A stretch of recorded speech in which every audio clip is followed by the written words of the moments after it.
Hey, UPB here from OptionMillionaires.com. Earnings season is winding down. I figured I'd bring you a couple stocks here to watch. For earnings this week, we can play via stock options. We have 468 of the S&P 500 components already reporting earnings. That leaves us not a lot, which means earnings season, yes, sadly enough, is coming to an end. We had some great moves this earnings season, namely Chipotle Mexican Grill was just a gigantic move. Posted some enormous gains on Friday with weekly options. We also had Priceline down some over $100, which made some option traders very happy on Friday. This week, hopefully, we'll see some of the same. And this earnings season off with a big exclamation point. On Monday morning, we have Lowe's. I brought this up here in my weekly outlook. Lowe's right there, just that little simple line there. Lowe's is sitting at some very nice resistance. We break through it.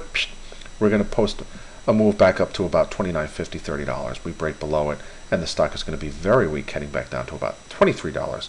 That's what I see happening. After the bell, we have Trina Solar. We've seen some of the solar companies ramp recently. Great article in the Wall Street Journal in the opinion section about how we're looking to populate the entire Midwest that is vacant. Nobody wants to live in with solar panels. So that might be bullish for some solar companies. Right now we have, over the last 5 years, TSL is down from about $34 to less than $5. That makes it a penny stock. But look where it started in 2009. Get off the lows, made a nice, 1,000% move, and then faded. So yeah, that's pretty much a dump there after it hit its highs earlier last year. And then Tuesday morning we have Best Buy. The news came out here recently, within the last couple hours, that I'm thinking Netflix. They're intertwined somewhat, aren't they?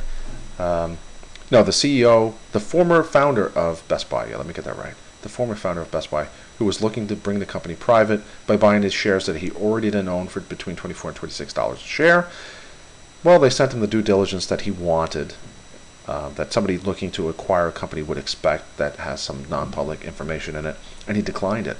So I think Best Buy is going to probably be a little lower tomorrow, which means earnings are coming out. You could probably play for a continued upside. We've seen a nice little bounce here the last couple days via calls at a cheaper price, depending on what happens. We'll see what happens on Monday. But I figured I'd just bring this chart up. I think we could see a move higher, but who knows? We have Amazon. Pretty much everybody's buying everything online. You don't need a brick and mortar business. Just lay everybody off and just line the pockets of the executives. That's how it works these days, isn't it? All right, I'm just going to go over a couple more. I went in more depth just a little bit ago at my live webinar. Let me just do a couple more here. How about Hewlett-Packard? Hewlett-Packard, I think, is putting in a nice little bullish pennant here. Right here, if you pull in off the weekly, and we do say a 9-month, I think the stock is going to go bing, get a little woody there, which would bring it over $20. And the $20 calls are going for 55 cents. The $18 puts are going for 38 cents. Going to wait a little bit on that because it's Wednesday after the bell, so you have some time decay tomorrow, which would be Monday and Tuesday. So you might want to wait until about Tuesday, and then we'll just start looking at the Hewlett-Packard calls and puts. I think Hewlett-Packard's going to post a nice little move there. Post earnings. Let's just do one more here. We have CRM.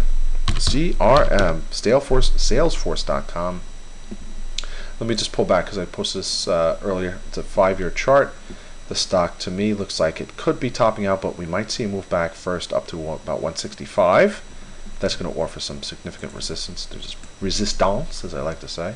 There we go. About 162 right there. If it doesn't hit that, we're definitely looking at a little more carnage down to about $100. That would be some very strong support. Let's just pull that back. Whoa, not that. Didn't want to do that. Sorry about that. Come on, puppy. There we go. Oh, yes. There we go. About $100 right there. So if you can look at that, it's pretty much trading in a channel since the middle of 2010. Right? Broke briefly below 100 a couple times here, but just kind of so you would think the lowest it's going to get to is about $100. The highest is about $160. And seeing how CRM's pricing in some significant upside and downside might not be worth trading options, but what you could do is finance the purchase or sale of an option via vertical spread. We had a class about that on Thursday. Thank you, Lee Malone.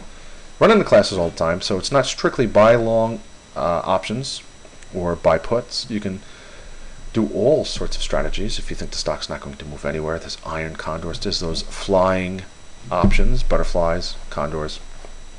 We'll get into that another time.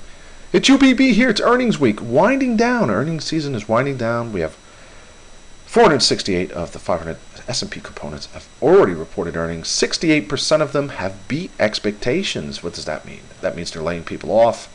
They're making more profits than they've been in the past because of that. People are scared, so they're working harder, and the CEOs and the executives are just lining their pockets. What a great world we live in. So the harder everyone else works, the more people they can lay off, and the more money they can put in their pockets. Woohoo! Sounds like fun.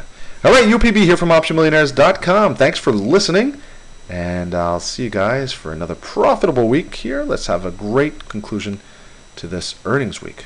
All right, so long. Sayonara. Adios. Goodbye.